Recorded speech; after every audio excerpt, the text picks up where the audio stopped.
Bismillahirrahmanirrahim. Assalamu alaikum students. Hopefully today is our last lecture with respect to managerial part of MFA और CAF 6 का ये हमारा इंशाल्लाह managerial part का last lecture है। और जिस तरह के आपको याद होगा कि हमने लास्ट टाइम इंफॉर्मेशन टेक्नोलॉजी से रेलेवेंट को बहुत सारी बातें डिस्कस कर ली थी, लेकिन चैप्टर के कुछ आखिरी छोटे छोटे कंटेंट्स थे जो कि आपसे अभी शेयर होने वाले थे। जो लास्ट कंटेंट मैंने आपसे शेयर किया था उसका नाम था फिज़िकल एक्सेस कंट्रोल। और फिज़िकल एक्सेस कंट्रोल से मुराद ये था, नॉर्मली मैंने आपसे कहा था ये ऑर्गेनाइजेशन के जनरल कंट्रोल कहलाते हैं, जिनका बेसिक ऑब्जेक्टिव क्या था कि ऑर्गेनाइजेशन में आईटी को किस तरह से कंट्रोल किया जाए और किस तरह से सिक्योर किया जाए। तो उसी से रेलेवेंट आज हमारे पास अगला टॉपिक है पासवर्ड। और पासवर्ड आपको मालूम है बच्चे, आपके पास वो वर्ड्स का एक मजमुआ होता है जिसे आप स्ट्रिंग कहते हैं। इस स्ट्रिंग के ज़रिए आप अपनी फ़ाइल के ऊपर एक रिस्ट्रिक्शन लगाते हैं कि आपके अलावा कोई इसको रीड आउट ना कर सके। यह रिस्ट्रिक्शन आप कंप्यूटर पर भी लगा सकते हैं, यह रिस्ट्रिक्शन आप फाइल पर भी लगा सकते हैं, किसी सिस्टम पर भी लगा सकते हैं। तो according to the definition a secret word और फ्रेज, यह है असल जुमला इसका। आपका वो सीक्रेट वर्ड या फ्रेज जिसकी बुनियाद के ऊपर आप जो है बेसिकली इस अपनी चीज़ों को सिक्योर करते हैं, अपनी चीज़ों को महफूज करते हैं। That must be use to gain admin to place, यानी जहाँ पर सिर्फ एडमिन के राइट्स आपके पास हों उस चीज़ को क्रिएट करने के, डिलीट करने के, मॉडिफाई करने के, सर्च करने के, प्रिंट करने के। If you don't know the password you can come in. तो बच्चे अगर आपको जो है basically you can't come in से मुराद है कि अगर आपको पासवर्ड भूल गया है तो फिर आप अपने सिस्टम को एक्टिवेट नहीं कर सकते।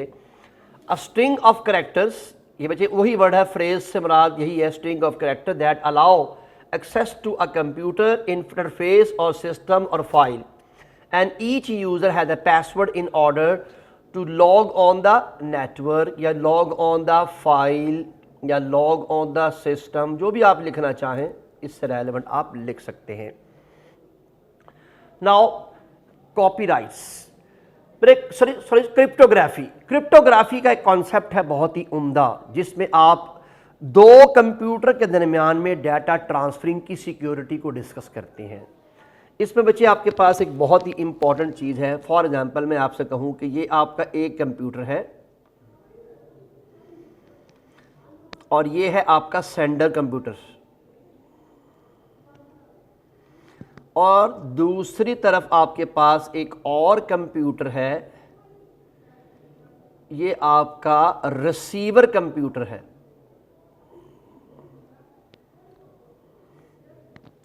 अब डाटा की सेंडिंग यहां से होनी है, डाटा की रिसीविंग यहां पर होनी है, दो जगह पर डाटा आपका ट्रांसफर होना है। अब बच्चे प्रॉब्लम ये है कि ये वाला जो पार्ट है आपका, ये वाला पार्ट, इसके दौरान किसी भी जगह डाटा दरमियान में से चोरी किया जा सकता है while the data is being transferred. तो जब डाटा यहां से लेके यहां तक ट्रांसफर होता है तो उसके लिए सिक्योरिटी की जरूरत होती है। अब आपको ये बात याद होनी चाहिए कि क्रिप्टोग्राफी का असल मकसद है कि ये बेसिकली सिक्योरिटी को डिस्कस करता है while data is being transferred. Data is being transferred.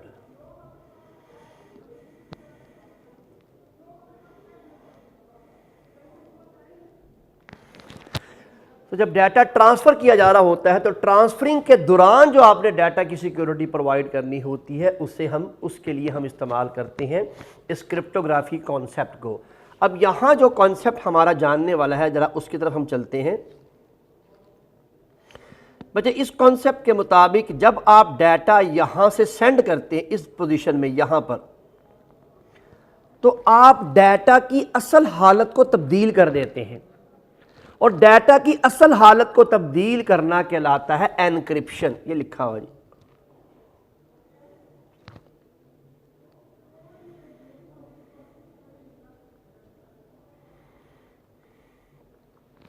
ये आपने डाटा की हालत तब्दील कर दी।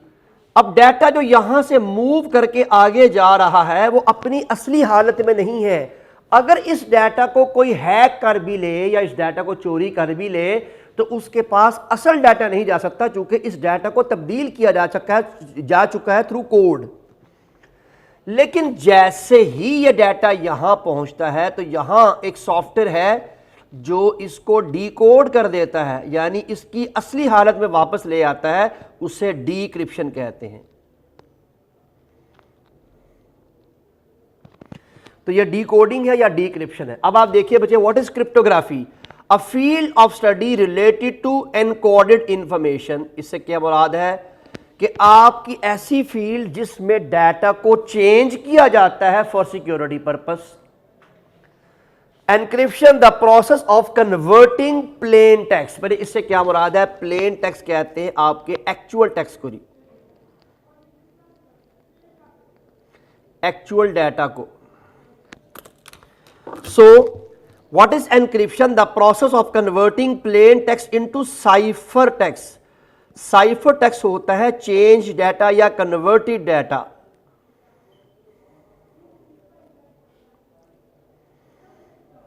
कन्वर्टेड डाटा यानी जो आपने डाटा की हालत तब्दील कर दी है, उस तब्दील शुदा हालत वाले डाटा को आप साइफर टेक्स्ट कहते हैं।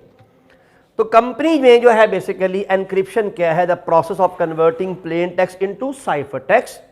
And what is decryption? The process of converting cipher text into plain text. तो अब बच्चे ये देखिएगा, यहां पर ये आपका प्लेन मैसेज था, आपने एनक्रिप्ट किया, यहां पर साइफर मैसेज पहुंचा, दोबारा आप डिक्रिप्शन करेंगे।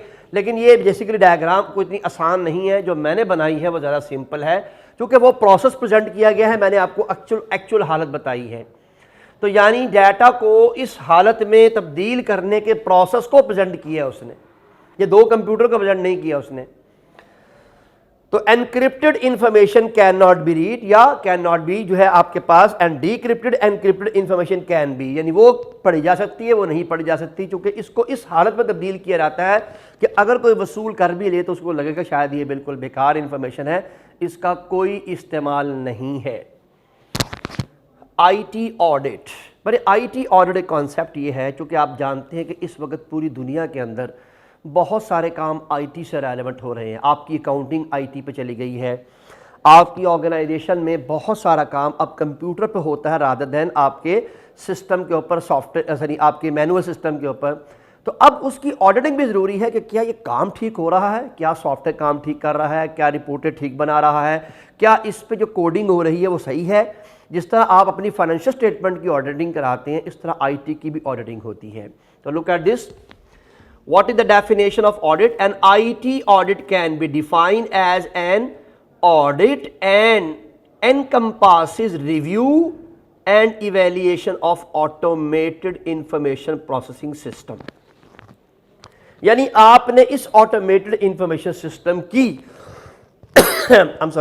आपने ऑडिटिंग करनी है related with non automated process. और सबसे इंपॉर्टेंट चीज ये है कि जब मैनुअल से डाटा ट्रांसफॉर्म हो रहा होता है कंप्यूटर सिस्टम के ऊपर, तो ये भी सारा का सारा आप निज़ाम देखना होता है कि कन्वर्जन के दौरान कोई मिस्टेक तो नहीं हो रही, क्योंकि वो डाटा हाथ से लिखा हुआ है, ये अब कन्वर्जन आपके कंप्यूटर पे हो रही है। बिल्कुल ऐसी है कि आपने सेल का वोचर हाथ से लिखा और बाद में डे बुक बनाने के लिए आपने उसी वोचर को कंप्यूटर में एंटर कर दिया। And the interface among them, और इंटरफेस से बराबर दोनों का आपस में लेजोन कैसे हो रहा है, नॉन ऑटोमेटेड का ऑटोमेटेड सिस्टम के साथ इंटरफेस कैसा डिजाइन किया गया है। अब इंटरफेस से क्या मुराद है? क्या डाटा स्कैनर के थ्रू स्कैन हो रहा है, या डाटा टाइप के थ्रू कर रहे हैं, या क्या टेक्निक आप इस्तेमाल कर रहे हैं, या किसी दूसरी फाइल से डाटा उठा के यहाँ पर आप सबमिट करवा रहे हैं। ये सारी की सारी चीज़ें आपका इंटरफेस कहलाती हैं। The first step is to gather information and do some planning. सबसे पहली बात यह है कि उस पूरे के पूरे सिस्टम की मालूमात लेना और प्लान करना कि क्या क्या काम हो रहा है। जब तक आपको समझ नहीं आएगा, यानी आप अपने ऑडिट प्रोसेस को देख लें कि जब तक आपको ऑडिट का प्रोसीजर ना पता हो कि काम कैसे हो रहा है, तब तक आप उसकी बाकायदा तौर पर किसी तरह से ऑडिटिंग नहीं कर सकते। और आप ये भी जानते हैं कि जितना कंपनी का प्रोसीजर अच्छा होता है, उतना ऑडिटिंग पर टाइम भी कम लगता है और उसमें एरर्स भी कम होते हैं। The second step is to gain an understanding of the existing internal control of the structure, या ऑर्गेनाइजेशन में इंटरनल कंट्रोल्स क्या लगाए हैं। चूंकि बच्चे उसी की बुनियाद पर तो आप सैंपलिंग करेंगे कि आप हर कंट्रोल को वायलेट करके देखेंगे क्या आईटी उसे सही तरीके से मैनेज करता है या नहीं करता। जी बच्चे, हमारे पास आखिरी इस चैप्टर का इंपॉर्टेंट कॉन्सेप्ट है कॉबिड। पर कॉबिड एक फ्रेमवर्क है।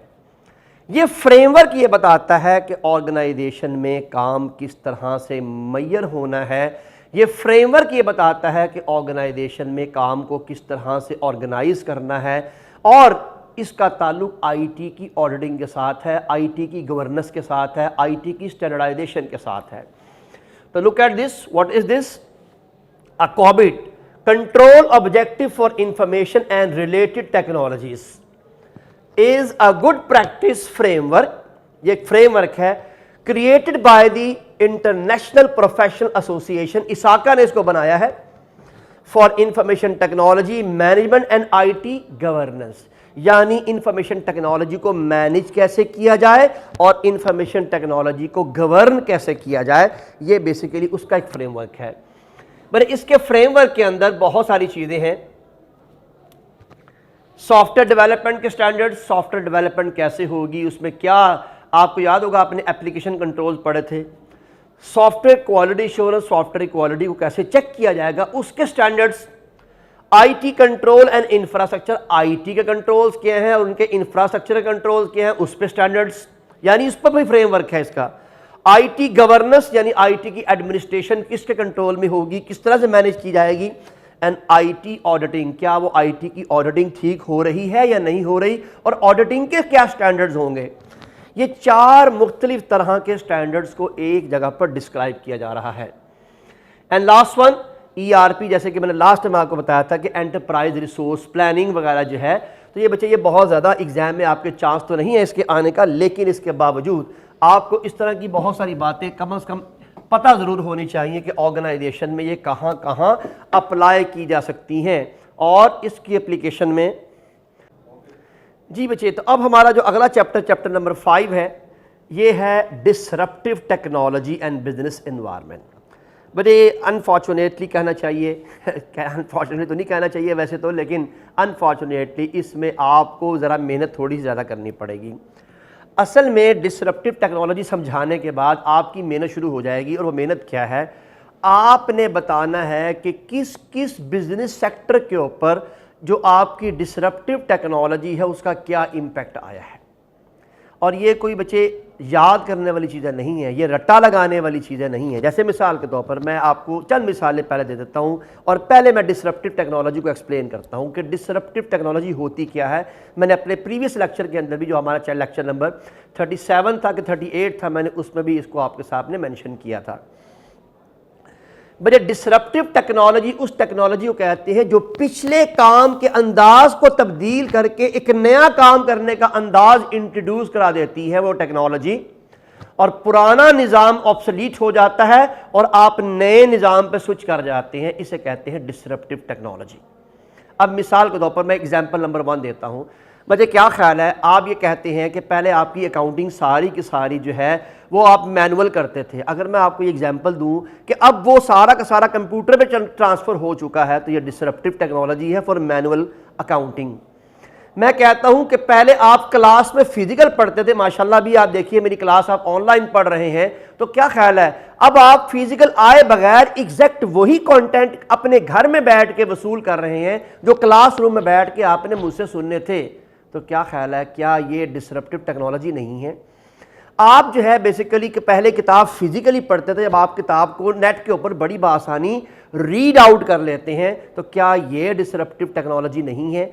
आप इसी तरह बहुत सारी और मिसालें भी देते हैं। मिसाल के तौर पर मैं यहाँ पर कुछ आपके सामने वीडियोस लेकर आया हूँ। आप इन वीडियोस को देखेंगे तो आपको आइडिया होगा कि किस तरह से कौन सी चीज़ें एक जगह से दूसरी जगह पर मूव करने जा रही हैं।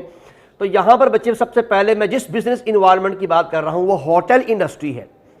ये आपकी होटल इंडस्ट्री है। इस कंप्यूटर का नाम है रोबो, और ये बाकायदा एक वेटर की तरह काम करता है। और इसका निज़ाम ये है कि जिस तरह एक वेटर बाकायदा तौर पर अपने कस्टमर को सर्व करता है, ये सामान उनके सामने सर्व करता है, और सर्व करने के बाद अगर कोई इसकी जगह से गलत प्लेस से कोई चीज़ उठाना चाहे तो ये बाकायदा इंडिकेट करता है। तो ये देखिएगा बच्चे, लुक एट दिस। सबसे पहले हम इसको देखते हैं कि हाउ इट्स वर्किंग। ये सा उसको जिसको आपने जिस कस्टमर तक आपने ये सामान पहुंचाना, ये सामान वहां जाएगा और ये खुद सर्व करेगा विदाउट एनी ह्यूमन इंटरफेरेंस। सिर्फ ह्यूमन ने इसको कोड कर दिया है, इसको बता दिया है, बेंच नंबर लगे हुए हैं, ये एग्जैक्ट उसी बेंच नंबर के सामने जाएगा और वहां जाके वर्किंग करेगा। लुक एट दिस,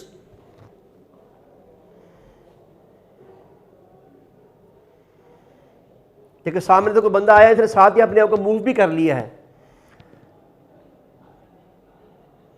ये देखिए बच्चे, ये यहां तक पहुंचेगा और इनका जो बेसिकली सामान है वो ऊपर वाली शेल्फ में है। ये देखिए बकायदा लाइन दे रहा है कि ये आपका सामान है, लेकिन उन्होंने नीचे वाले शेल्फ से पकड़ा। जैसे ही शेल्फ पकड़ा, ये देखिए रेड लाइन दे रहा है। क्यों?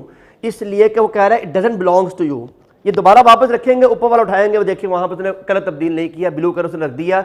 ये है पहली डिसरप्टिव टेक्नोलॉजी की एग्जाम्पल। इसी तरह बच्चे आपने वहां एग्जाम में कुछ एग्जाम्पल देनी होंगी जो आपको रट्टा लगा के मसला हल नहीं करना। आपने किताब में जो कुछ भी लिखा हुआ है इसमें कोई चीज़ रट्टा लगा के नहीं जानी, बस आपको पता होना चाहिए कि किस किस चीज़ पर। जैसे मैं अगली मिसालें आपके सामने पेश करता रहूँगा। ये पहली एग्जाम्पल हमारे पास मौजूद थी। ये बच्चे इसी की एडवांस शक्ल में एक और आप देखिएगा जी, द सेम ये एडवांस शक्ल में ये और मजीद बेहतर अंदाज से चाइना की एक जो है बेसिकली ऑर्गेनाइजेशन इसी रोबो को इस्तेमाल कर रही है। और ये देखिए यहाँ पर रोबो एक से ज़्यादा हैं और एक ही वक्त में मुख्तलिफ कस्टमर को सर्व करेंगे। ये ऑर्डर भी खुद वसूल करते हैं। आप इस पर बाकायदा ऑर्डरिंग करेंगे। ये देखिएगा, ये पासवर्ड है, ये बताइए यहीं पर ऑर्डर लिया जाएगा और ये ऑर्डर लेके एग्जैक्टली जाएगा डेस्टिनेशन पे वहां से। और जैसे यहां ऑर्डर दिया जाता है, ये डाटा वाईफाई के थ्रू खुद ब खुद आपके किचन तक पहुंच चुका होगा और यहां से ये सामान इसको दिया रहेगा और ये उस डेस्टिनेशन तक उसको पहुंचाकर भी आएगा और अमाउंट क्रेडिट कार्ड के थ्रू जो है वहीं पर सर्व हो जाती है। मैं अभी आपको अगली वीडियो भी दिखाता हूं इससे रेलेवेंट।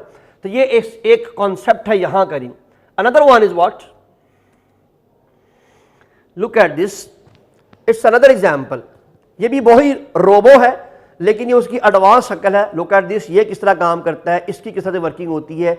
ये एग्जैक्टली अब एक ट्रे के थ्रू वहां पर पहुंच रहा है। इस डिजाइन को इस तरह से डेवलप किया गया है। अब for example she the customer है, इसने अपनी बाकायदा तौर पर ये स्कैनिंग बार कोड स्कैनिंग करवा ली है। अब इसी के थ्रू उसकी पेमेंट होनी है।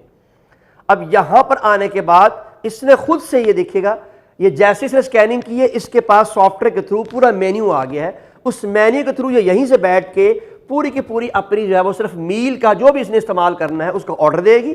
ये ऑर्डर किचन के पास जाएगा और किचन से खुद ब खुद ये सर्विंग हो जाएगी बगैर किसी ह्यूमन इंटरफेरेंस के। देखिए ये बच्चे खुद ब खुद कस्टमर के पास आया और कस्टमर के सामने आके इसने एक्टिवेट होना है। कस्टमर ने अपना सामान वसूल किया,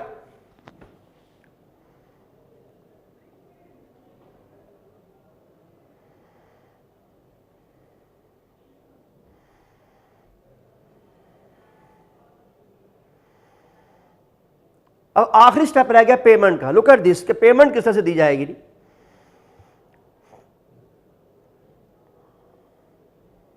अब ये इनका चार्जिंग सिस्टम है, ये चार्ज हो रहे हैं साथ साथ।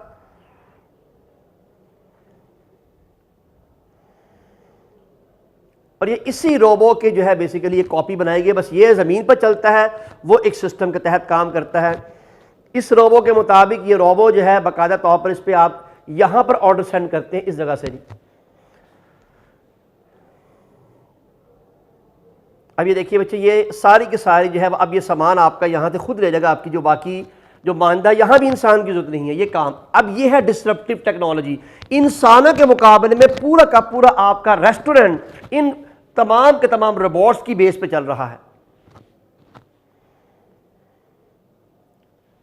अनदर एग्जांपल इज व्हाट, अब आपको मालूम है बच्चे हमारे पास कारपेंटर्स होते हैं और कारपेंटर्स ने बहुत सारे काम करने हैं। खुद हाथ से लकड़ी काटनी है, वर्किंग करनी है, डिजाइनिंग करनी है।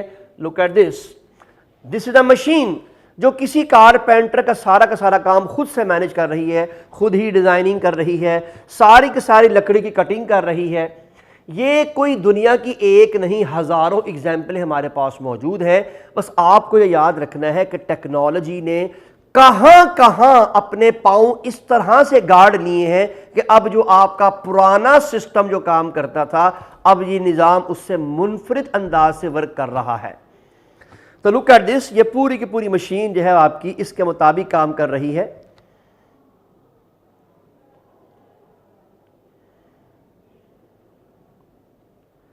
आप इसको क्या कहते हैं, ये पूरा का पूरा नो डाउट एक डिटर्मिनिस्टिक सिस्टम है, लेकिन एक इंसान की अब इसमें काविश कम से कम रह गई। जिस किसी ने भी इस मशीन को खरीद लिया, अगर इसको मैंने खरीद लिया तो मैं बगैर लकड़ी का काम सीखे सिर्फ उसमें सॉफ्टवेयर में अपने डिजाइन ऐड करता रहूंगा, उसके सामने लकड़ी का पीस रख दूंगा, ये सारा काम खुद हो जाएगा। तो देखिए, हमने याद कीजिए एक्सपर्ट सिस्टम में एक कॉन्सेप्ट पढ़ा था कि ये किसी एक्सपर्ट इंसान का ऑल्टरनेटिव है। ये सारे रोबोट्स हैं। बज़ाहिर तो आप इसको डिस्ट्रप्टिव टेक्नोलॉजी पढ़ रहे हैं, लेकिन असल में ये सारी आर्टिफिशियल इंटेलिजेंस में रोबोटिक्स के कॉन्सेप्ट है कि रोबोट्स किस तरह से काम करते हैं, किस तरह से वर्किंग करते हैं, किस तरह ऑर्गेनाइजेशन के तमाम कामों में एक रोल प्ले करते हैं। ये सारी की सारी वर्किंग उससे रेलेवेंट है।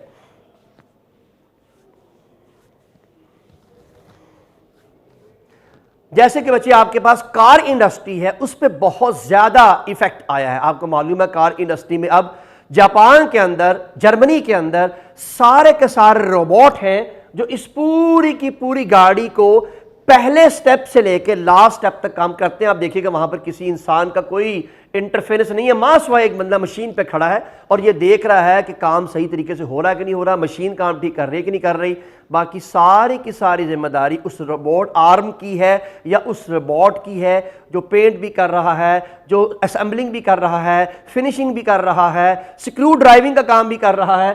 सारी की सारी एक्टिविटी जो है वो उसके थ्रू परफॉर्म की जा रही है।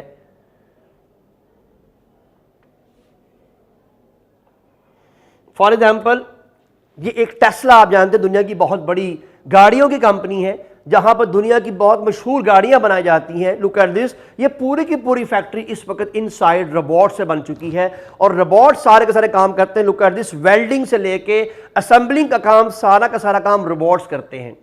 ये भी एक डिसरप्टिव टेक्नोलॉजी है। इसी तरह टेक्सटाइल में आपको मालूम है कि टेक्सटाइल के अंदर प्रिंटिंग, वेविंग और उसके साथ साथ स्पिनिंग और आपकी वेट प्रोसेसिंग और उसके बाद गारमेंट की सारी की सारी प्रोडक्शन तक मशीन कर देती है। पहले एक इंसान हाथ से मशीन से जो है वो काटता था पूरे के पूरे कपड़े को, अब आप कपड़ों के 100, 200, 400 एक तय बना के लगा दे, वो सबको एक ही वक्त में काट के स्टिचिंग भी कर देता है। तो ये देखिए बच्चे, यहाँ पर ये देखिए, ये पूरा का पूरा इस गाड़ी के अंदर अब जो है वो असेंबलिंग की जा रही है मुख्तलिफ पार्ट्स की, और इसमें देखिए आपको किसी जगह इंसान नजर नहीं आ रहे होंगे। ये सारे के सारे काम आपकी मशीन खुद ब खुद परफॉर्म करती जा रही है। मशीन को किसी इंसान की जरूरत नहीं है। हाँ, कोई ना कोई बैठ कर इनको वॉच जरूर कर रहा है कि क्या हर काम ठीक तरीके से हो रहा है कि नहीं हो रहा। बाद में क्वालिटी एश्योरेंस के लोग इसको चेक कर लेंगे। पहले ये मशीन की क्वालिटी चेक होगा, फिर आखिर में कहीं जाके ह्यूमन इंस्पेक्शन होगी। ये देखिए, ये वेल्डिंग हो रही है और इस वेल्डिंग के बाद अब मशीन आगे फर्दर जो है वो वर्किंग परफॉर्म करती रहेगी। लुक एट दिस, हमारे पास एक और मिसाल मौजूद है। ये हमारे पास ऑटोनिक्स के नाम से जो है वो एक सिस्टम है जो कि आपको मालूम है कार पार्किंग का काम करता है। कार पार्किंग में पहले आपको गाड़ी ले जाना, वर्किंग करना, बहुत सारे बंदे हैं जो आपसे टोकन ले रहे हैं। अब ऐसा कोई निज़ाम नहीं है। अब आप जाएंगे, खुद ही वहां पर वर्किंग करेंगे। ये तो खैर अल्टीमेटली ये भी तो सारी की सारी मैन्युफैक्चरिंग का काम है, लेकिन इसके बाद जो मैं आपको स्लाइड दिखाऊंगा वो सारी की सारी आपकी स्लाइड होगी। वो सारी की सारी स्लाइड या सारी की सारी आपकी जो वीडियोस हैं वो आपको कार पार्किंग के कॉन्सेप्ट बताएगी। कार पार्किंग किस तरह से, किस तरह कार खुद ही आप वसूल करते हैं, खुद ही मशीन वहां से आपकी गाड़ी को किसी दूसरी जगह पर ट्रांसफर कर देती है। ये तो सारी की सारी आपकी समझ लीजिए दरवाजे या कोई और चीज प्रेसिंग हो रही है तो इसको बहरहाल हम इस पर देखने के बजाय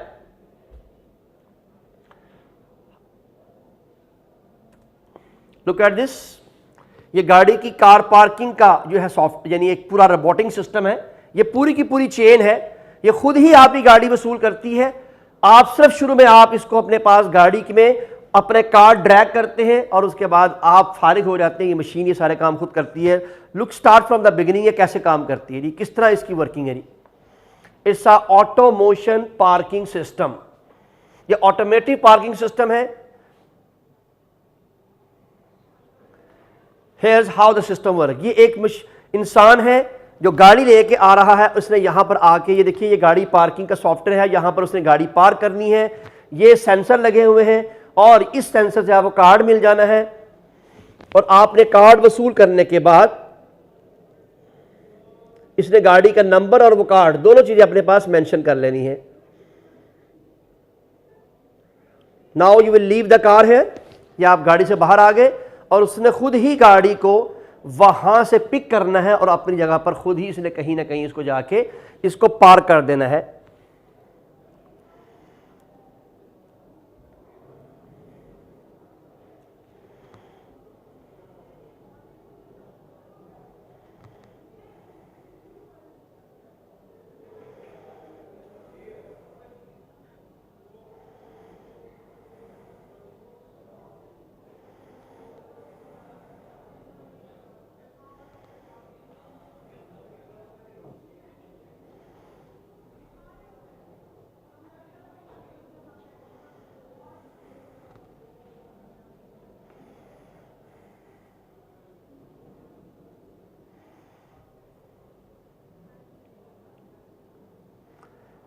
अब ये बच्चे ने फुल प्रोसेस बताया है कि पहली मर्तबा आप सिस्टम में एंटर हुए,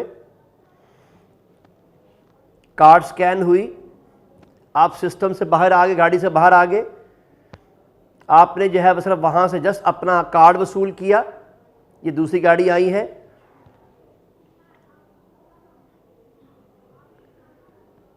ये देखिए ये इंटरनल उनके जो है वो पूरी की पूरी रोबोटिंग जो है वो बेसिकली चेन है उनकी, जो खुद ही गाड़ी वसूल करती हैं।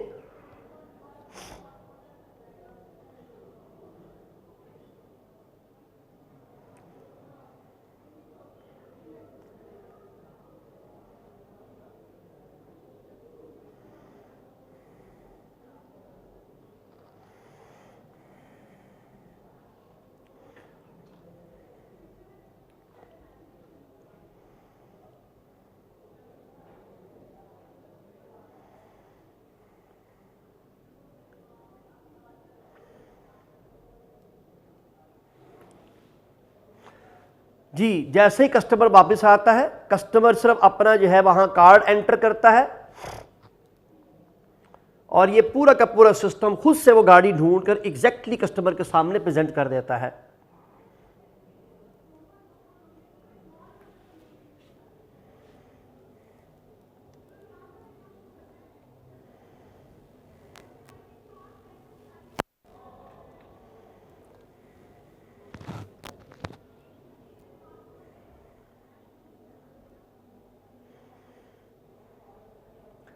तो बच्चे और मज़ीद हम इस पे अपना वक्त ज़ाया नहीं करते रही, हमारे पास ये बेसिकली आप नेट पे चाहें तो सिर्फ एग्जाम किताब में यानी गूगल की बजाय आप जाएं यूट्यूब के ऊपर और वहाँ एग्जाम्पल लिखिए, different example of disruptive technology, तो हज़ारों नहीं लाखों के लिहाज से वहाँ पर आपको बेशुमार जो है वो इस तरह की एग्जाम्पल्स वहाँ मिल जाएंगी। आप इंडस्ट्री का नाम इस्तेमाल कर सकते हैं, for example disruptive technology for textile, disruptive technology for car industry, disruptive technology for industry, for automobile and so on. आप जितनी भी एग्जाम्पल पुट करेंगे वो तमाम की तमाम चीज़ें आपके सामने आ जाएंगी। आइए बच्चे हम इसका बाकायदा तौर पर हम इसकी अब डेफिनेशन शुरू करते हैं।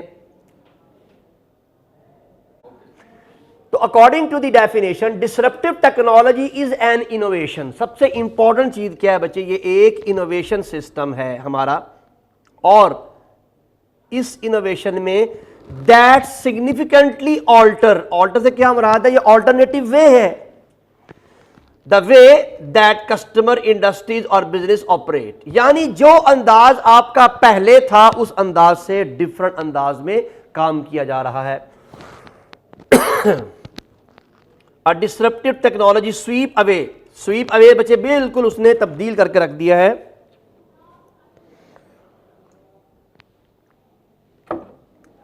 द सिस्टम और हैबिट, यानी पूरे सिस्टम को और लोगों के काम करने के मिजाज को। It replace because it attribute that are recognizably superior. अब बच्चे ये किस तरह से चेंज हुआ है, आइए मैं इसकी मिसाल दे देता हूं। आपने देखा होगा कि पाकिस्तान में जब से कोविड आया है ऑनलाइन शॉपिंग कॉन्सेप्ट बढ़ गया है। अब देखिए क्या ये डिसरप्टिव टेक्नोलॉजी नहीं है?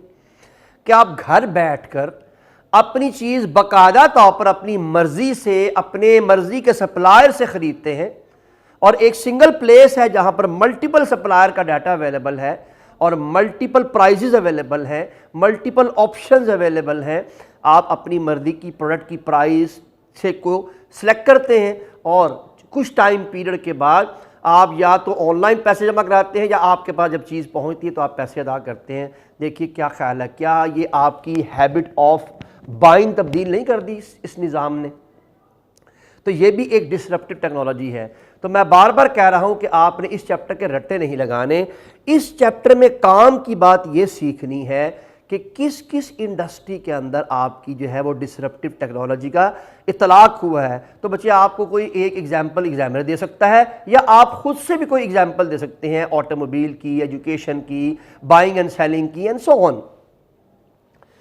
In past, the automobile, electric service and television were disruptive technology। बच्चे क्या कह रहा है, जब पहली मर्तबा टेलीविजन आया था या पहली मर्तबा कोई ऑटोमोबाइल आया था या पहली मर्तबा कोई इलेक्ट्रिसिटी आई थी, इससे क्या मुराद है? जब लोग दिया जलाते थे तो इलेक्ट्रिसिटी एक उस वक्त के ज़माने में ये डिसरप्टिव थी। जब लोग जो है वो घोड़ों के ऊपर या गधों पर सफ़र करते थे तब आपके पास ऑटोमोबाइल एक डिसरप्टिव टेक्नोलॉजी थी। जब टेलीविज़न नहीं आया था तो लोगों को ज़हन में नहीं था कि कोई इनके बैकग्राउंड के ऊपर भी कोई काम कर सकता है, लेकिन जब लोगों ने पहली मर्तबा दूर कहीं काम हो रहा है और आपको टेलीविज़न पर नज़र आ रहा है तो ये उस ज़माने में एक डिसरप्टिव टेक्नोलॉजी थी, इसलिए उसने लफ्ज़ पास्ट इस्तेमाल किया है। Present disruptive technology example include e-commerce, online news sites and आपके पास ride sharing application such as Uber, यानी आप बाकायदा तौर पर घर बैठे बैठे अपने वो लोगों को घर कॉल कर लेते हैं जो आपको ट्रांसपोर्ट की सर्विस प्रोवाइड करते हैं। Online media, streaming platform such as Netflix, यानी घर बैठे बैठे आप मूवीज़ देख लेते हैं। ये उसने बेसिकली एग्जाम्पल सिर्फ इसलिए दी है ताकि आपको याद रहे कि ये मुख्तलिफ एग्जाम्पल्स हैं हमारे पास डिसरप्टिव टेक्नोलॉजीज की।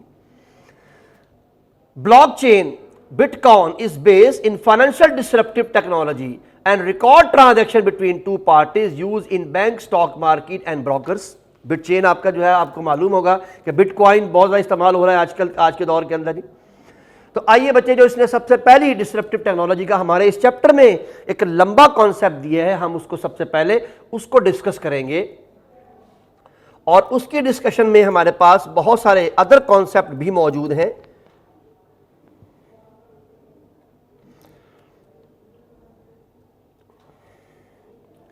मेरे सबसे पहली टेक्नोलॉजी का नाम है इंटरनेट। ये आपके लिए नई चीज़ नहीं है बच्चे, आप लोग माशाल्लाह गुज़िश्ता कई सालों से आप इसको पढ़ रहे हैं, सुन रहे हैं।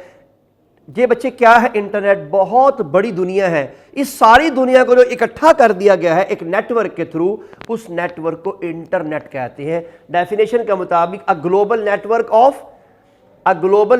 ऑफ नेटवर्क्स, इसके आगे एस लगाना था,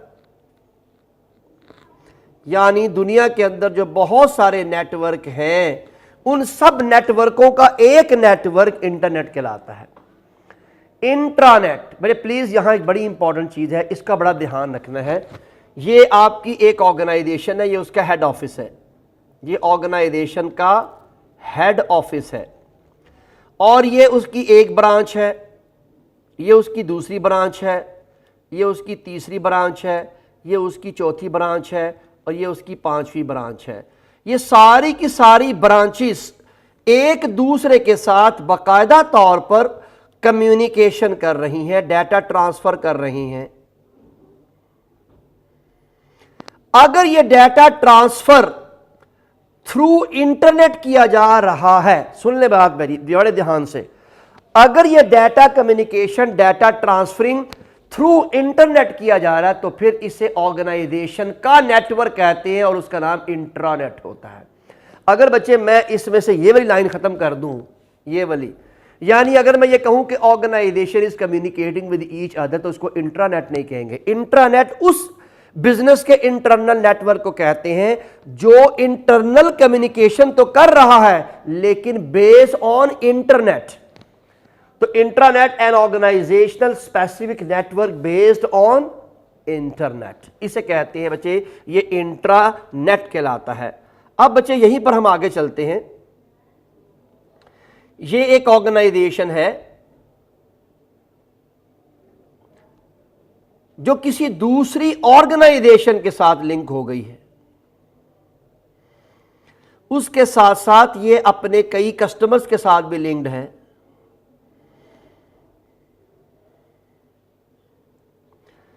ये कई ऑर्गेनाइजेशनों के साथ भी लिंक है। इससे क्या मुराद है बच्चे, मुमकिन है यहां से सप्लाई आ रही हो और यहां से सेल हो रही हो कंपनी की। तो अब ऑर्गेनाइजेशन कई ऑर्गेनाइजेशनों से माल ले रही है, आगे कई कस्टमर्स को माल बेच रही है। ये अगर सारा का सारा नेटवर्क भी इंटरनेट बेस्ड है तो इसका नाम होता है extranet. A group organisational network based on internet, यानी आपकी ऑर्गेनाइजेशन ने यहां से लेके यहां तक के सारे निजाम को अगर आपने ऑनलाइन कर दिया है तो इट विल बिकम इंट्रानेट। अब sorry, it will become extranet. अब बच्चे इस एक्स्ट्रानेट को ये बेसिकली एक लैंग्वेज है और ये लैंग्वेज जानता है सिर्फ आपका प्रोग्रामर या कंप्यूटर साइंस के लोग। इसका एक दूसरा नाम है जिसका आप जानते हैं, उसका नाम है ई कॉमर्स। यानी ऑर्गेनाइजेशन जब ऑनलाइन बाइंग और सेलिंग कर रही होती है तो उसे ई कॉमर्स कहते हैं। हकीकत में अगर मैं यही वाला बात किसी कंप्यूटर साइंटिस्ट से कहूं तो कंप्यूटर साइंटिस्ट ई कॉमर्स का नाम इस्तेमाल नहीं करेगा, वो कहेगा ये एक्स्ट्रा नेट है। यानी वो बात अपनी टेक्निकल टर्मिनोलॉजीज में करता है। तो याद रखिए, ऑर्गेनाइजेशन के अंदर अगर आपकी सेल परचेज ऑनलाइन सिस्टम के थ्रू हो रही है तो उसे ई कॉमर्स कहते हैं। लेकिन बच्चे एक बात याद रखिएगा, जो चीज की सेल परचेज गुड्स की शक्ल में है, यानी इससे क्या मुराद है, फिजिकल प्रोडक्ट्स, जो आपकी फिजिकल प्रोडक्ट की शक्ल में चीजें बिक रही हैं वो ई कॉमर्स के थ्रू बिकती हैं। लेकिन बच्चे आज के दौर में तो आप आइडियाज भी सेल करते हैं, आज के दौर में आप सर्विसेज भी लेते हैं। क्या ख्याल है जो मैं आपको इस वक्त सर्विसेज दे रहा हूं, जो आप ऑनलाइन मेरा लेक्चर सुन रहे हैं, इसमें कोई फिजिकल कोई लेन देन नहीं हो रहा। मैं कुछ वर्ड्स बोल रहा हूं, आप सुन रहे हैं, मैं आपको आइडिया सेल कर रहा हूं। तो असल में जब बिजनेस के अंदर दो चीजें इकट्ठी हो जाएं, कौन सी बच्चे, गुड्स प्लस सर्विसेज, ये दोनों इकट्ठी हो जाएं तो उसी ई कॉमर्स का नाम तब्दील होकर ई बिजनेस बन जाता है। यानी ई कॉमर्स में सिर्फ गुड्स बिक रही थी या बेची जा रही थी या खरीदी जा रही थी, लेकिन जब खरीद और बेचना जो है वो आपका गुड्स और सर्विसेज का हो जाए तो this will become E business. Social networking, मुझे आपको मालूम है आजकल दुनिया आपस में एक दूसरे के साथ फास्ट कम्युनिकेशन इस्तेमाल कर रही है। जैसे मैंने पहले बताया कि किसी ज़माने में लोग ख़त भेजा करते थे, 4 दिन में, 10 दिन में, 2 महीने में ख़त आता था और जाता था।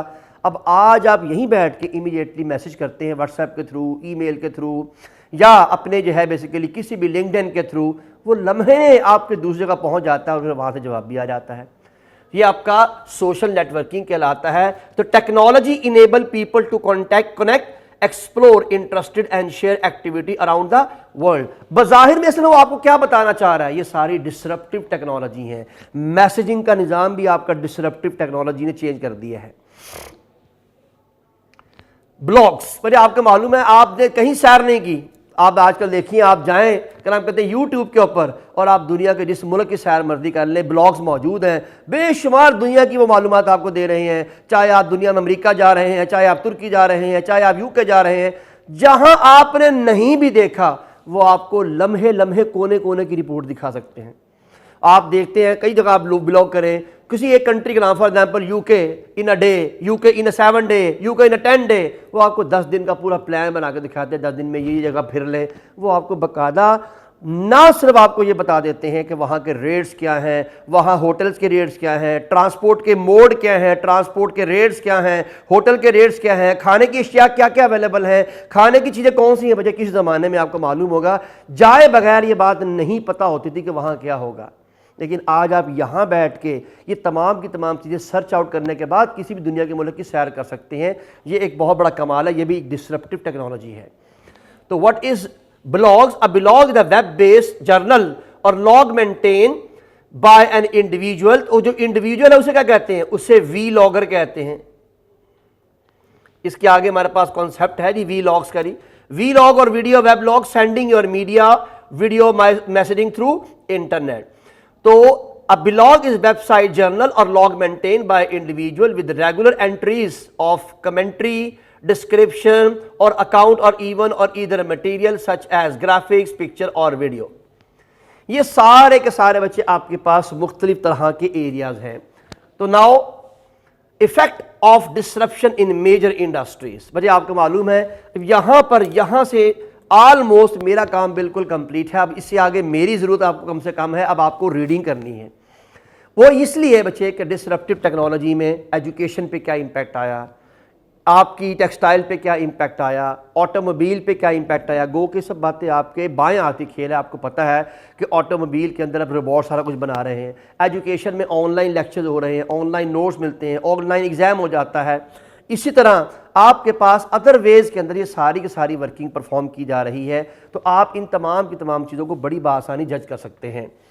सो the technology and internet based companies are accelerating the pace of the disrupting and an alarming rate. इतनी तेजी से तब्दीली आ रही है।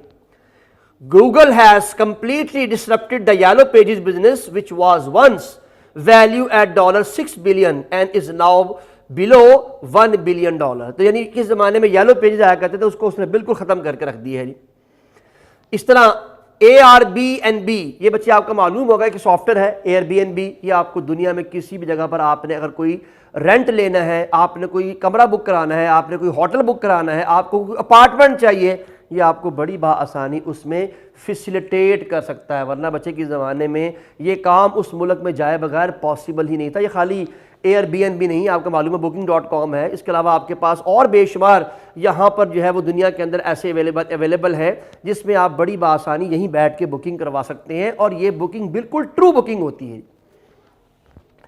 तो Airbnb worth over 25 billion has disrupted the hotel industry by accumulating the large inventory of room without owning a single property. यानी कोई property इनकी अपनी नहीं है सॉफ्ट कंपनी वालों की, लेकिन उसके बावजूद दुनिया जहां के, समझ लीजिए कि ये एक आपके प्रॉपर्टी डीलर का काम करता है, लेकिन दुनिया में किसी भी जगह पर आपने खरीदारी करनी हो या नॉर्मली वैसे ये रेंट पे काम करता है तो रेंटिंग की ऑप्शन आपको प्रोवाइड करता है। इसी तरह बच्चे ऊबर जो है ये आपको has completely disrupted the local travel and taxi business without owing a single car. आपकी अपनी कोई कार नहीं है, लेकिन आप उबर के जरिए बेशुमार ड्राइवर्स को अपने साथ लिंक करके देखे कारोबार कर रहे हैं, पैसा कमा रहे हैं। इसी तरह बच्चे आपके पास disruption in also changing in the audio या auto industry global as well in Pakistan. तो पाकिस्तान में आपके पास मुख्तलिफ चीज़ें हैं, ये उस पर अप्लाई हुई है। वहाँ पर आप देख सकते हैं किस तरह इंडस्ट्री आपकी जो ऑटोमोबाइल इंडस्ट्री है या आपकी मैन्युफैक्चरिंग इंडस्ट्री है वहाँ पर कैसे कैसे अप्लाई हो रहा है। तो आपसे एक रिक्वेस्ट है बच्चे, यहाँ से ऑनवर्ड तो आगे फर्दर मुझे आपको बिल्कुल पढ़ाना नहीं चाहिए, इसलिए कि आगे फर्दर ये सब चीज़ें आपकी जो है वो समझने वाली हैं, ना कि मैं यहाँ पर आपको लेक्चर प्रोवाइड करूँगा। तो आपके पास एक है, आपने डिसरप्टिव टेक्नोलॉजी में टेक्सटाइल को देखना है, इसको ज़रूर देखिएगा। सोलर एंड रिन्यूएबल एनर्जी को देखिएगा कि किस तरह से सोलर और रिन्यूएबल एनर्जी ने काम किया। बच्चे ये कैसे कि पहले आपको इलेक्ट्रिसिटी की ज़रूरत होती थी, अब आपके पास सोलर सिस्टम की वजह से ये सारा का सारा निज़ाम तब्दील हो गया। इसी के बरक्स जैसे मैंने आपको टेक्सटाइल के बारे में बताया कि टेक्सटाइल इंडस्ट्री के अंदर पहले आप कपड़ा हाथ से बुनते थे, फिर उसको बाकायदा तौर पर आपने कभी देखा होगा कि हाथ से डेवलपमेंट होती थी। अब आप मशीन में डाल के साइड पे बैठ जाते हैं, वो खुद ही स्पिनिंग करती है, वो खुद ही वेविंग करती है, वो खुद ही वेट प्रोसेसिंग करती है। इवन देन गारमेंट्स में आपके कपड़े की कटिंग और उसके बाद स्टिचिंग का काम खुद ही कर देती है। इवन देन क्वालिटी कंट्रोल मशीनें भी आ गई हैं जो उस कपड़े की क्वालिटी को भी मेजर कर लेती हैं। इसी तरह बच्चे आपके पास मैंने सोलर और रिन्यूएबल की एग्जांपल दी है। बच्चे इस तरह आपके पास एक और नया कॉन्सेप्ट है IoT। मतलब ये हम जरा पढ़ लेते हैं, ये क्या चीज है जी? The internet of thing and operation of power generation. इससे क्या मुराद है? दुनिया के वो सारे के सारे काम जो आप इंटरनेट के थ्रू करते हैं, जैसे आपकी ऑनलाइन जो बाइंग हो रही है, ऑनलाइन सेलिंग हो रही है, ये सारा का सारा डोमेन IoT का कहलाता है। जरा पढ़िए, we are entering the fourth industrial revolution and it look very difficult from the previous three.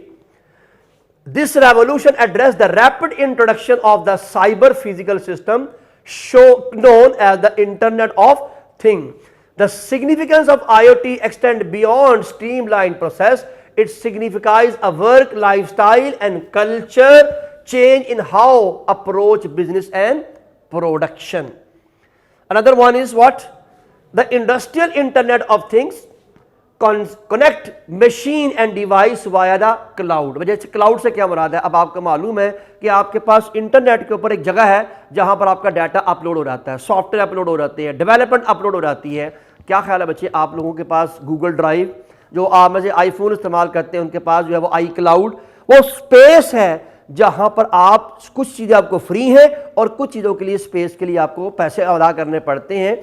तो ये जो क्लाउड है, इनके पास दुनिया जहां के सॉफ्टवेयर, दुनिया जहां के एप्लीकेशन, दुनिया जहां की प्रोग्रामिंग की टेक्निक, दुनिया जहां की डेवलपमेंट की टेक्निक इनके पास पड़ी हुई है। आप रेंट के ऊपर या मुस्तकिल इनके मेंबर लेके उसको हासिल कर सकते हैं without buying it and without having any concept. For example बच्चे, आपको माइक्रोसॉफ्ट ऑफिस का बिल्कुल नया वर्जन चाहिए, 2023 में आया है, आपके पास नहीं है, आपको बाय फॉर एग्जाम्पल $300 चाहिए, आप $300 बाय नहीं करते, आप क्या करते हैं, एक महीने के लिए $1 पे आप क्लाउड पे जाएं, वहां पर आपको रेंटिंग पे मिल जाएगा। आप सुबह से लेकर शाम तक इस्तेमाल करें, पूरे 30 दिन 24 घंटे रोजाना और 30 दिन $1 में मुसलसल इस्तेमाल करें, वो आपके पास अवेलेबल है। ये है क्लाउड का area. So it is the link between a power plant hardware and software. It enable quick user access to all stages of process. The footprint for a basic IoT system is made up of 4 component. For example what? The hardware, इसमें hardware शामिल होता है, connectivity जो wifi के through है, software, और उसके साथ साथ यूजर इंटरफेस जिसके जरिए आपने काम करना है। तो हार्डवेयर कनेक्टिविटी से मुराद इंटरनेट है, सॉफ्टवेयर से मुराद वो प्रोग्राम है, और यूजर इंटरफेस जो आपको नजर आता है जिस पे आपने बैठ के काम करना होता है। तो आखिर में वो कहता है an IoT system improve operational efficiency where plant automation before consider of several optimise operation working independently of one another. तो ये बच्चे हमारे पास इसी तरह एजुकेशन में क्या रोल है आपको मैं बड़ी तफसील से बता चुका हूँ, बजाय कि मैं सारा पढ़ के सुनाऊँ आपको नहीं, कि एजुकेशन आपकी ऑनलाइन हो चुकी है, आप घर से बैठ के टेस्ट दे सकते हैं, ऑनलाइन किताबें पढ़ सकते हैं, आपको घर बैठे आपके पास टीचर के लेक्चर्स अवेलेबल हैं, इवन देन टीचर से कम्युनिकेशन हो सकती है। इसी तरह बच्चे आपके पास रिटेल एंड ई कॉमर्स, आप ऑनलाइन बाइंग और सेलिंग कर सकते हैं। जैसे कि आपको मालूम होगा कि हमने बात की थी सारी की सारी अपने यू कैन से उसकी ये Draz.com की, eBay.com की, या पाकिस्तान में जो भी चीज़ें ऑनलाइन सेल और परचेज हो रही है, जैसे कि पाकिस्तान में गाड़ियों के लिए आप OLX इस्तेमाल करते हैं, ये सारा का सारा आपका बाइंग का बिहेवियर है जो तब्दील हो रहा है और इस डिस्ट्रप्टिव टेक्नोलॉजी ने चेंज किया है। इलेक्ट्रॉनिक मीडिया, आपको मालूम है बहुत सारे मीडियाज हैं जिसके थ्रू पूरी दुनिया के साथ आप कम्युनिकेशन कर सकते हैं। उसमें व्हाट्सएप मौजूद है, उसमें आपके पास ईमेल मौजूद है, गूगल मौजूद है, आपके पास लिंक्डइन मौजूद है, आपके पास फेसबुक मौजूद है। ये सारे के सारे आपके इलेक्ट्रॉनिक मीडिया हैं जो यहाँ पर आपके पास आपकी हेल्प कर रहे हैं, और ये डिसरप्टिव टेक्नोलॉजी है चूँकि ये आपके काम के निज़ाम को तब्दील कर चुके हैं। इसी तरह बच्चे आपके पास ऑटोमोबाइल एंड आपके पास ट्रांसपोर्ट सेक्टर है, जिसमें आपने भी ऊबर की मिसाल भी दी है। और ऑटोमोबाइल के अंदर आप 2 एंगल लेके आ सकते हैं, एक तो रेंटिंग का सेक्टर है, एक मैन्युफैक्चरिंग का कॉन्सेप्ट भी है। तो ये बच्चे सारे के सारी चीज़ें हमारे पास, ये याद रखिएगा, मैंने इसको जल्दी से इसलिए गुजारा है कि हमने इसको रट्टे नहीं लगाने, हमने इस कॉन्सेप्ट को अंडरस्टैंड करना है। आप इसको ज़रा थॉरली पढ़िएगा ज़रूर, लेकिन रट्टा बिल्कुल मत लगाइएगा। बस आपने देखना है कि इन मुख्तलिफ सेक्टर्स के ऊपर। अब बच्चे एग्जाम का सवाल बिल्कुल स्ट्रेट फॉरवर्ड आ सकता है, जैसे मैं इसको रिवाइज करता हूं। Question number 1, what is the impact of disruptive technology on automobile and transport sector, या इंपैक्ट ऑन इलेक्ट्रॉनिक मीडिया, या impact on retail and e commerce या कॉमर्स, एजुकेशन, IoT, या आपके पास solar and renewable energy and textile industry. तो ये बच्चे चुके थे जो दी हुई हैं। अब इसको चाहे तो आप नेट पे सर्च करके इसकी वीडियोस भी देख सकते हैं, लेकिन याद रखिएगा असल कॉन्सेप्ट आपको इसके समझने से है, ना कि रट्टे लगाने से। या एग्जामिनर वैसे ही आपसे कह सकता है कि put an example in which you are going to explain how disruptive technology can change the working style of the organisation. तो फिर आप अपनी मर्जी से, मैं रिक्वेस्ट ये करूँगा कि आप एजुकेशन की मिसाल दीजिएगा, क्योंकि एजुकेशन पे आपके लिए लिखना आसान है, इस पे आप बड़ी ही बासानी। अगर आपको ये अच्छा नहीं लगता तो फिर आपके पास दूसरा इंपॉर्टेंट कॉन्सेप्ट है ई कॉमर्स, जिस पे आप बाइंग और सेलिंग की बात कर सकते हैं, जो कि आप रोज़मर्रा की रूटीन के अंदर AliExpress, Draz.com और इस तरह की चीज़ें इस्तेमाल करते हैं। तो ये था बच्चे हमारा चैप्टर नंबर 5 और इसके साथ साथ हमारा बच्चे ये पूरा का पूरा कोर्स जो कि MFA का मैनेजेरियल पार्ट था वो कंप्लीट हो गया। मैं दोबारा एक क्विक रिव्यू आपको देना चाहूँगा, फिर बाकी बातें इंशाल्लाह होंगी सारी की सारी हमारी रिवीजन क्लास के अंदर। बट इसके अंदर नॉर्मली 99.9% मैंने आपके साथ सारे सवाल ऑलमोस्ट सॉल्व किए हुए हैं। 2 सेमेस्टर के हमारे पास सवाल मौजूद है, एक सितंबर 2022 और एक मार्च 2022 के सवाल हमारे पास मौजूद हैं। आपको मैंने सारे सवाल ऑलमोस्ट फिजिक्स जो स्ट्रक्चरल फॉर्म में है वो सारे कराए हुए हैं, तो 99.9% वो सारे अप्लाइड सवाल थे। इस एग्जाम में chapter number 6, chapter 7, chapter 8, chapter 9 और चैप्टर 13 तो मैं नहीं कह सकता कि अप्लाइड होगा क्योंकि वो तो रट्टा है, लेकिन ये जो मैंने आपको चैप्टर 6, 7, 8, 9 ये आपको मैंने 4 चैप्टर गिनवाए हैं, ये अप्लाइड हैं और इन चारों चैप्टरों के अंदर आपके 10 मॉडल्स हैं। उसके बाद चैप्टर 1, 2, 3, 4, 5 ये सारा का सारा पेस्टल की एक्सप्लेनेशन थी और ये पेस्टल का लास्ट पार्ट था टेक्नोलॉजिकल एनालिसिस। इनमें जब भी सवाल आएगा स्ट्रेट फॉरवर्ड ही आता है। जैसे कि लास्ट टाइम मैंने बताया था कि सितंबर के अंदर आपकी 2002 में क्वेश्चन नंबर 2 जो आया हुआ है वो चैप्टर नंबर 1 के आया हुआ है, लेकिन वो सारा का सारा आपका the impact of you can say जो आपकी जो प्रेशर ग्रुप होते हैं उसका यानी गवर्नमेंट पे क्या इंपैक्ट होता है, तो ये कॉन्सेप्ट उस पर आ चुका है, किताब में एज इट इज लिखा हुआ है। तो बराए मेहरबानी इनको अच्छे अंदाज से पढ़ लीजिएगा, इनको रट्टा नहीं लगाना। चैप्टर नंबर 1 से लेकर चैप्टर 5 तक एक मरतबा अच्छी तरह गो थ्रू कर लें और बाकी जो सवाल हैं उनको कोशिश करें कि अप्लाई करके आप सीखें। और सम टाइम अगर एग्जामिनर उन सवालों को स्ट्रेट फॉरवर्ड भी देता है तो जो आपने स्लाइड्स में या किताब से पढ़ा हुआ है उसको एज इट इज आपको दोबारा लिखना चाहिए। लेकिन मैं फिर भी रिक्वेस्ट करूंगा कि अगर आपको अच्छी तरह कॉन्सेप्चुअली तैयार है तो अपने लफ्ज़ों में लिखें। तो ये है हमारा बेहतरीन वे इसको पढ़ने का। तो मैं उम्मीद करता हूँ कि अल्लाह ताला आपको इसमें कामयाब करें। मेरी दुआएं भी आपके साथ हैं और दवा के लिए तो मैं खुद मौजूद हूँ। कोई चीज़ आपने मुझसे पूछनी हो, you are most welcome to ask. और अगर आपने व्हाट्सएप के थ्रू कोई चीज़ मुझे मैसेजिंग करनी है तो अगेन आपके पास ये ऑप्शन पहले से मौजूद है, आप मुझसे पूछकर अपनी तमाम की तमाम प्रॉब्लम्स का सलूशन निकलवा सकते हैं। अल्लाह आपको कामयाब करे and thank you very much.